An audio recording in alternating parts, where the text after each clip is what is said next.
Dnes se podíváme na válečníky, kteří byli příliš cenní na to, aby jim Imperium dovolilo zemřít. Dreadnoughti. Obrovské válečné stroje schopné drtit tanky a trhat nepřátelé holýma rukama. Jenže uvnitř každého z nich se stále ukrývá živý Space Marine. Nebo alespoň to, co z něj zbylo.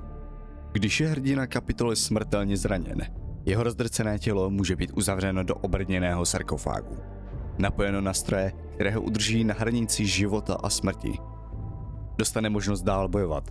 Po staletí, někdy dokonce po tisíciletí. Ale tohle není skutečná nesmrtelnost. Dreadnought už necítí vítr, nemůže se dotknout svých bratrů a jeho vlastní tělo se pomalu stává vzdálenou vzpomínkou. Většinu času proto tráví v hlubokém spánku. A probouzí se tehdy, když jeho kapitola znovu potřebuje jeho sílu, nebo vzpomínku na války, které už nikdo jiný nepamatuje. Jenže s každým probuzením je jeho mysl o něco unavenější. Vzpomínky se rozpadají. Minulost se mísí s přítomností. A válka nikdy nekončí. Pro Imperium je Dreadnought posvátný válečník, pro nepřátelé nezastavitelné monstrum.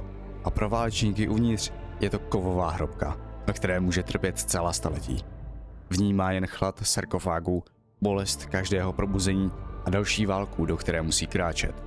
Protože ve 41. miléniu ani smrt nemusí znamenat konec služby.